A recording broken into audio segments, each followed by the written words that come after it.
Assalamualaikum warahmatullahi wabarakatuh. Selamat pagi anak-anak. Semoga tetap semangat dalam belajarnya. Hari ini kita akan belajar tentang faktor pendorong dan penghambat terjadinya perubahan sosial.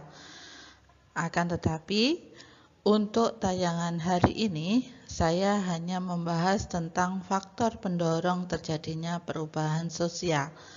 Untuk materi faktor penghambat terjadinya perubahan sosial akan saya sampaikan minggu depan.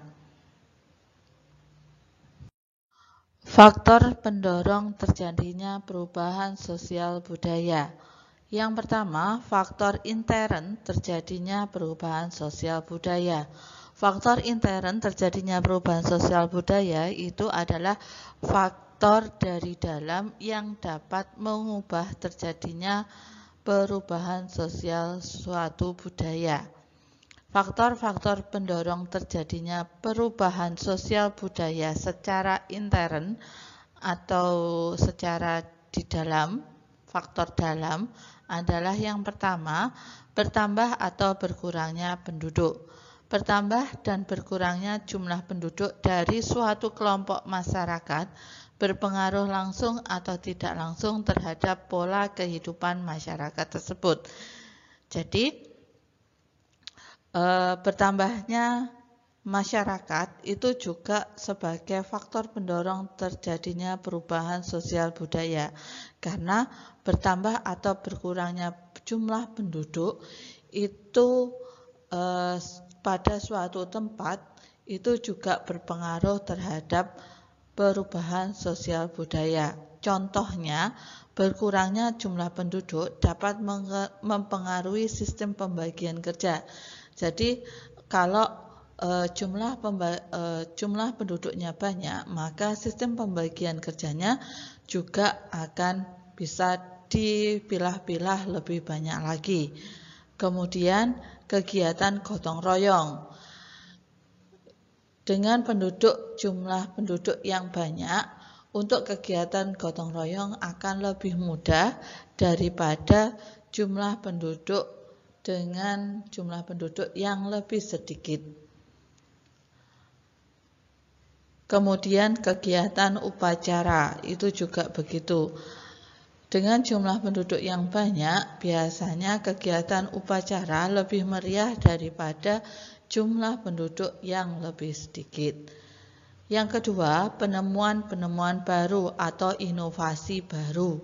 Adanya penemuan-penemuan baru atau inovasi di masyarakat mendorong terjadinya perubahan sosial budaya masyarakat, di mana kemajuan teknologi itu saat ini mengubah banyak budaya-budaya Indonesia menjadi budaya yang lama itu banyak yang ditinggalkan.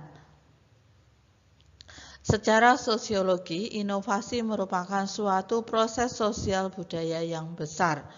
Karena contoh di lapangan, dulu ketika bulan Muharram atau bulan Suro pada penanggalan Jawa, itu banyak sekali orang-orang di desa kita atau di desa sekitar itu mengadakan bersih desa. Akan tetapi dengan kemajuan teknologi dan pengetahuan, sekarang ini budaya bersih desa di daerahmu atau bahkan yang kamu tinggal di kota itu bahkan sudah tidak ada lagi. Akan tetapi untuk yang masih tinggal di desa itu masih merasakan bagaimana meriahnya upacara bersih desa di tempat tinggalnya. Ketiga, faktor intern ketiga adalah pertentangan-pertentangan dalam masyarakat.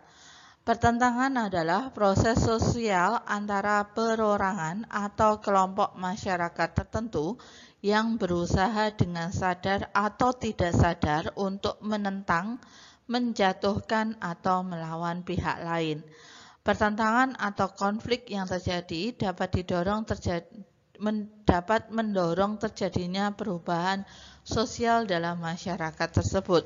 Contohnya, konflik antar generasi tua dan generasi muda mengenai pandangan terhadap kebudayaan Barat.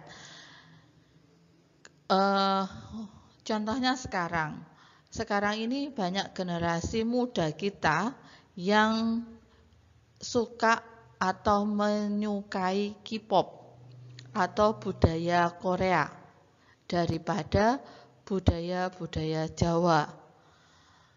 Anak tersebut dikatakan modern atau anak muda tersebut dikatakan modern apabila dia sudah menguasai pengetahuan mereka di dunia luar atau di dunia barat. Bahkan pakaian itu sudah mirip dengan budaya barat. Ada yang berpakaian itu mini. Untuk yang perempuan dia pakai kaos yang kecil, kaosnya adik, sedangkan yang laki-laki itu pakai celana pensil, terus kemudian meniru artis-artis barat lainnya. Itu dikatakan dia adalah anak gaul atau anak modern. Sedangkan generasi tua menganggap budaya tersebut kurang pantas terhadap maksudnya kurang pantas untuk diterapkan di Indonesia ini, yang dimana termasuk orang Timur yang menjunjung tinggi budaya sopan dan santun terhadap orang tua. Pertentangan inilah yang dapat mempengaruhi terjadinya perubahan sosial budaya di dalam atau intern. Faktor intern yang keempat adalah terjadinya pemberontakan atau revolusi di dalam masyarakat. Adanya kolonialisme dan imperialisme yang diciptakan negara-negara barat pada masa lalu memberikan peluang besar untuk terjadinya pemberontakan dan revolusi dalam suatu negara. Contohnya adalah revolusi pada tahun 1966 di Indonesia.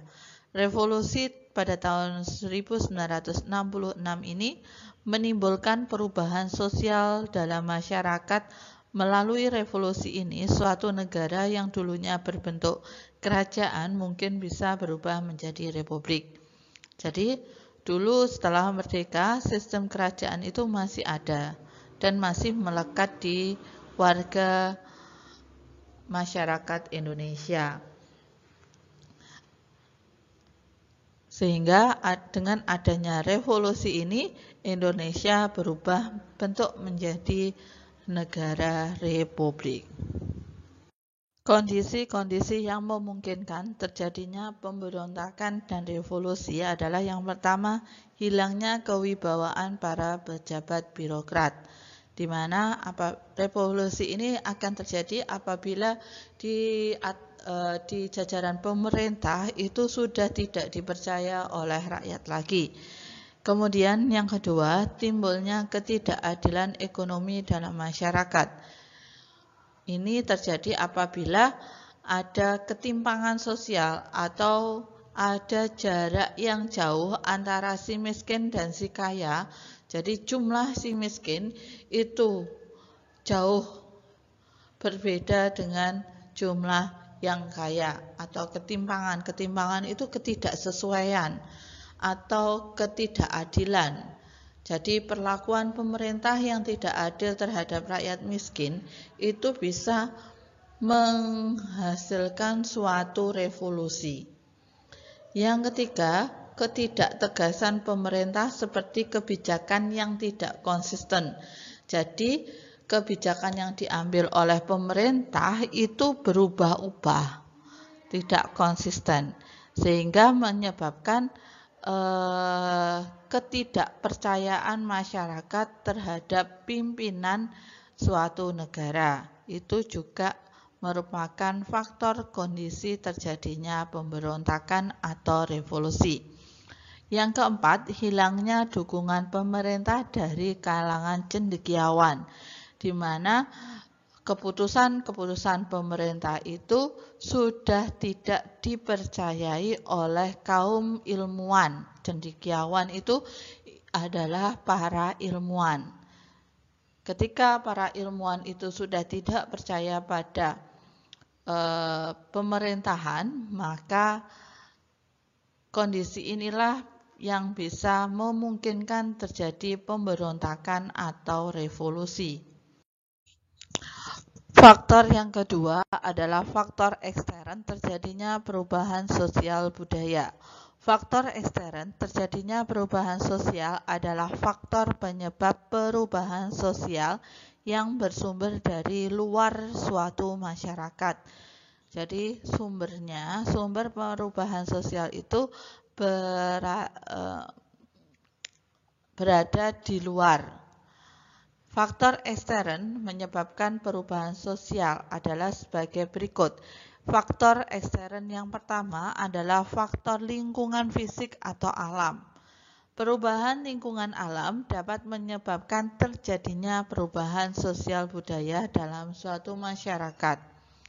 Sejarah peradaban manusia membuktikan bahwa terjadinya bencana alam seperti gunung meletus, gempa bumi, dan banjir besar dapat merubah suatu kondisi sosial budaya dalam masyarakat yang terkena bencana tersebut. Hal ini disebabkan mereka harus mengungsi ke daerah yang lain dengan sistem nilai budaya yang berbeda dari tempat asal.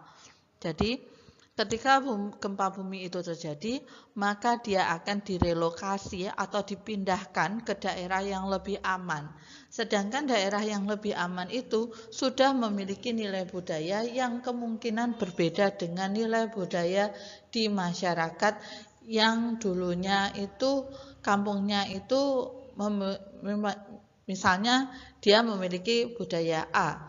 Kemudian karena terjadi gempa atau tanah longsor, dia diungsikan dan direlokasi atau dipindahkan rumahnya ke daerah B yang memiliki budaya B. Sehingga mau tidak mau, suka tidak suka, masyarakat dari kota A atau desa A itu akan mengikuti budaya atau sosial budaya dari kota B.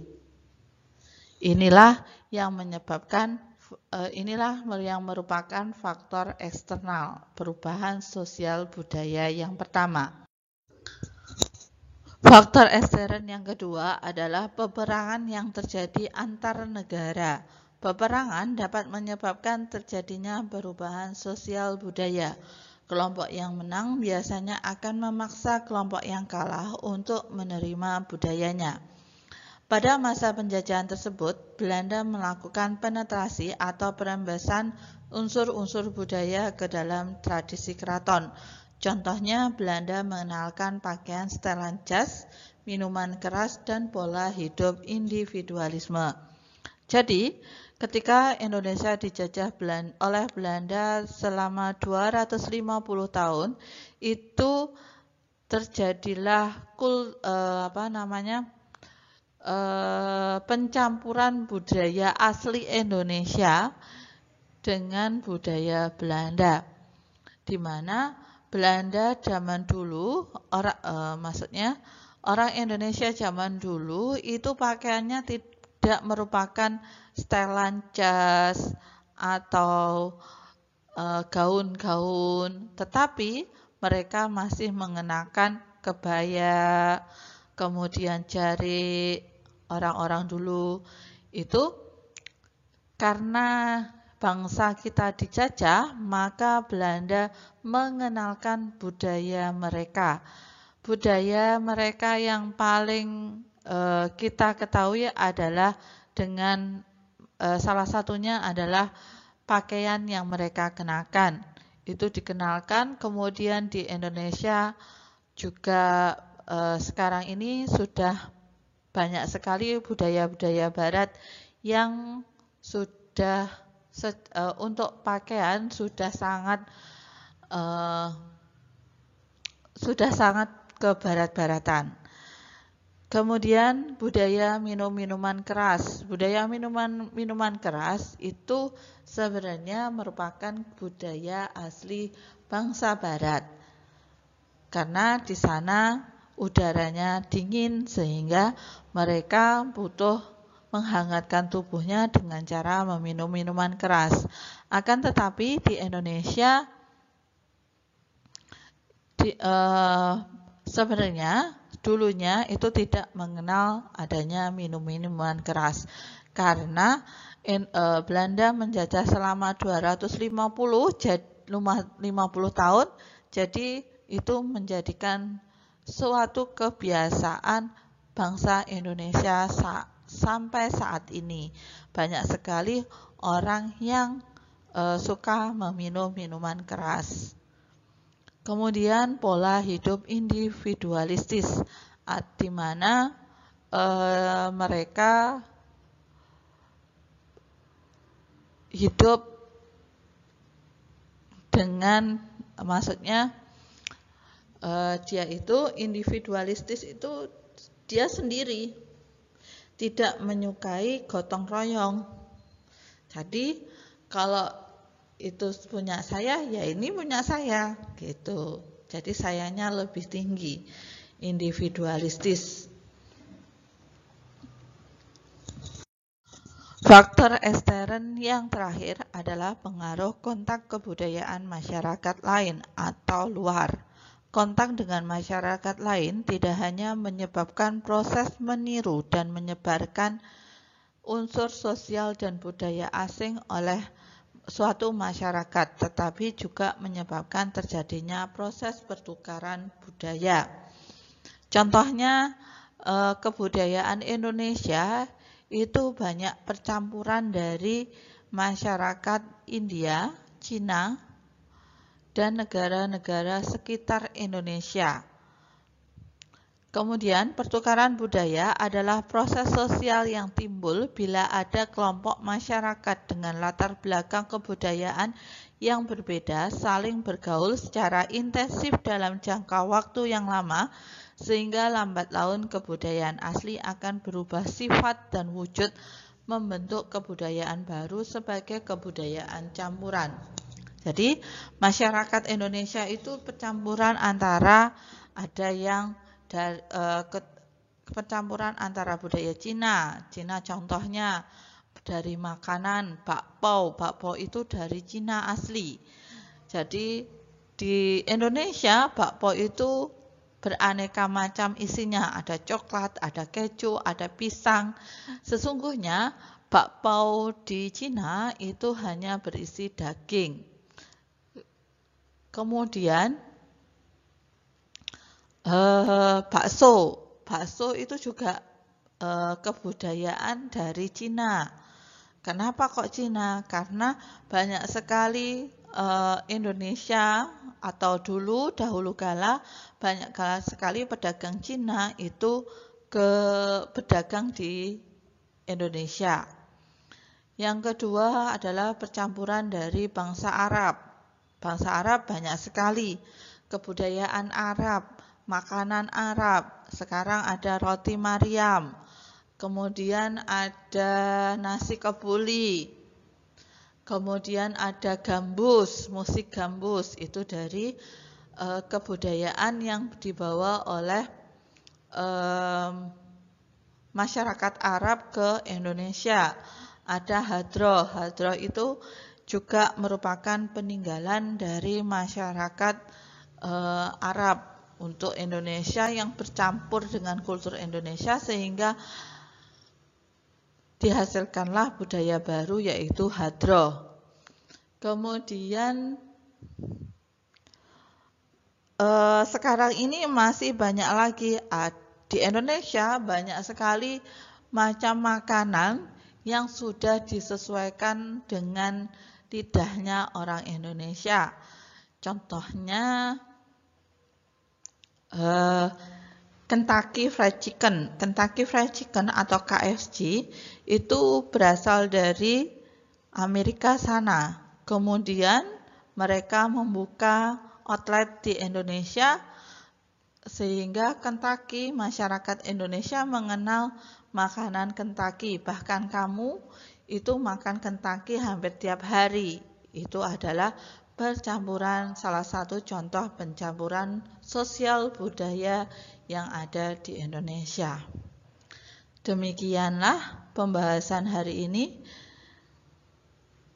Untuk faktor penghambat perubahan sosial budaya akan saya sampaikan minggu depan. Semoga ilmu saya bermanfaat. Wassalamualaikum warahmatullahi wabarakatuh.